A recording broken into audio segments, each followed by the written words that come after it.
했을 때는 별 기대가 없었습니다. 솔직하게 얘기드리면 이 영화의 명성을 듣지 못했고, 그때는 또 저는 명성 때문에 영화를 보는 사람이 아니기 때문에 이 영화가 어쩌면 제목을 듣는 순간 이미 본 것 같은 느낌도 있었기 때문이었습니다. 하지만 영화를 본 다음에 이 영화에 대해서 이야기를 나누고 싶어졌고, 무엇보다도 다음 학기에 영화과 수업을 할 때에 이 영화를 꼭 포함시켜야겠다는 생각이 들었습니다. 아마도 오늘 그 이야기는 거기에 함께 이야기하게 된 이야기의 아마도 서론 격에 해당하는 이야기가 될 것 같습니다. 아마도 오늘 이 하루라는 영화를 보시고 나서 줄거리가 무슨 얘기인지 모르겠다 하시는 분은 아마 아무도 없으실 거라고 생각합니다. 이건 보면 누구나 다 알 수밖에 없는 이야기이기 때문입니다. 그러므로 오늘 여러분들에게 제가 드릴 이야기는 이 이야기에 대한 설명이라기보다, 이를테면 가끔 영화에 대한 설명을 하기 위해서 이야기를 설명하러 나와야 되는 경우가 있습니다. 대표적인 경우라면 앞에 작품 이랬을 작품, 이름을 외우는 것만으로도 자랑스러워. 그 다음에 올해 상영된 영화 중에서는 이야기를 설명하는 게 필요한 영화라면 간단해 보이면서도 제법 얘기를 비틀어 놓은 폭스캐쳐 같은 영화는 이야기를 설명해야 될 필요가 있었습니다.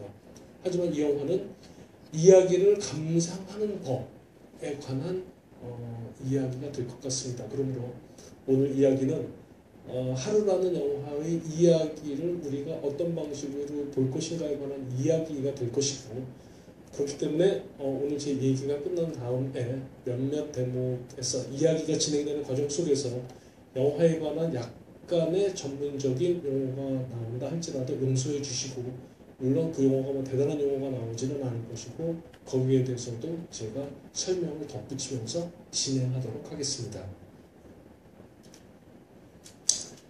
얘기를 시작하기 전에 우선 간단하게 이란 영화의 어떤 경향을 먼저 한번 살펴보고 하루로 들어갈 필요가 있을 것 같습니다.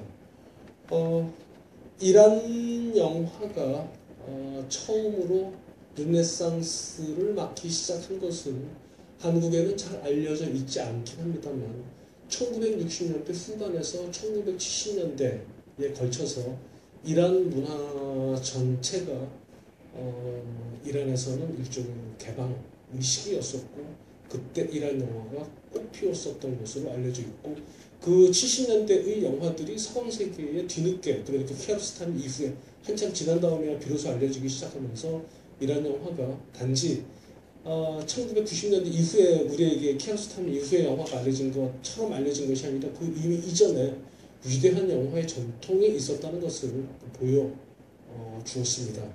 하지만 1980년대에 아마도 이런 시사 문제에 관심 있으신 분들이라면 잘 알고 계시겠지만, 회계 원리주의자들이 정권을 잡으면서 극심한 검열을 받기 시작했습니다. 검열을 받기 시작하면 전 세계 어떤 나라나 마찬가지로 즉각 1차적으로 타격을 받기 시작하는 건 영화가 타격을 받기 시작합니다. 이 검열의 과정은 몹시 극심했고, 이 극심한 과정 속에서 그래도 이란 영화의 전통이 있음을 보여주기 시작하면서 나타난 것이 1980년대가 거의 끝나갈 무렵, 그러니까 1988년도에 부카라도 영화제에 아바스 키아로스타미가 제목이 이렇게 귀여울 수가 라는 느낌을 주었던 내 친구의 집은 어디인가 라는 제목의 영화를 갖고 서방 세계에 도착을 하였고, 키아로스타미와 모세 말바프 이 두 명의 감독이 서방 세계 영화에 갑자기 1990년대에 이란 영화의 붐을 불러일으키다시피 했습니다. 그래서 영화 비평 쪽에서는 1990년대가 두 개의 나라의 영화의 붐, 하나가 이란 영화, 또 하나가 중국 영화라는 이야기를 합본하였었습니다. 이때 서방세계 영화 비평가들이 이란 영화를 보면서 궁금하게 생각했던 점은 왜 이다지도 이란 영화들은 예외 없이 주인공이 다 어린이인가 라는 거였었습니다. 도착하는 영화들은 틀림없이 굉장히 좋은데 줄기차게 어린이들만 계속 나와서 주인공인 영화들이 등장하니까 아니 이란 영화는 아동 영화의 천국인가 이런 얘기까지도 나왔었는데 이란 영화 감독들이 서방세계에 도착해서 이 질문에 대답하기 시작했습니다. 대답은 간단했습니다. 아이들이 아니면 아이들을 주인공으로 하는 영화가 아니면 검열을 통과할 방법이 없었다 라는 게 이 사람들의 대답이었습니다.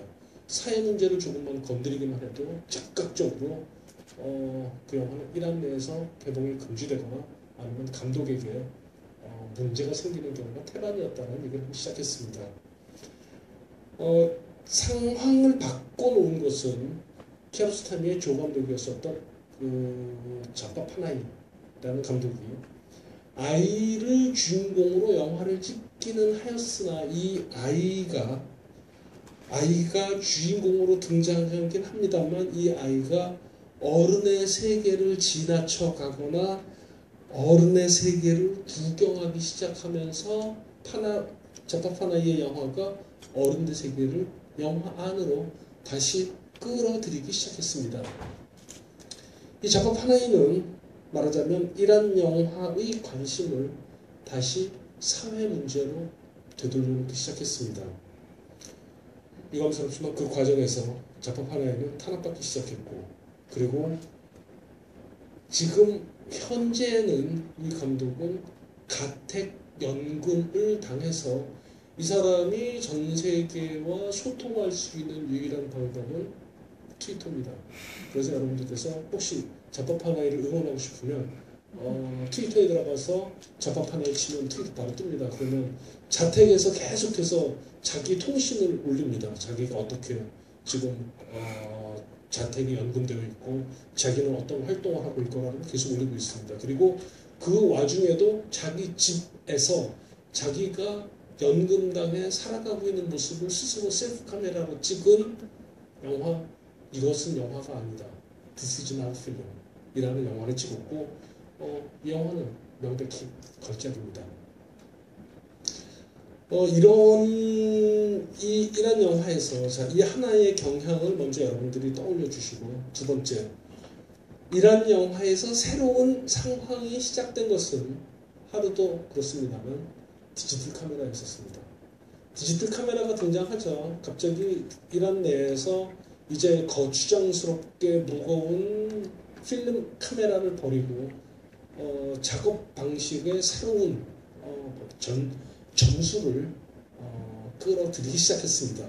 무엇보다도 잘 알고 계신 대로 디지털 카메라는 작고 즉 이 말 뜻은 이란 영화 감독들에게 숨기기 쉽고 그 다음에 디지털 카메라는 간편하고 이 말 뜻은 이란 영화 감독들에게는 스태프들을 소수로 만들 수 있다는 뜻이고 세 번째로 디지털 카메라는 필름 카메라에 비해서 관용도가 높고 즉 조명이나 이런 것의 장비들을 치우고 이 디지털 카메라가 받아들일 수 있는 관용도가 높으니까 이란 영화 감독들에게는 아무 장소에 가도 빛의 조건과 관계없이 촬영을 시작할 수 있다는 뜻이고 이를테면 그렇게 되면서 이란 영화에 갑자기 밤 장면이 많아지기 시작했습니다.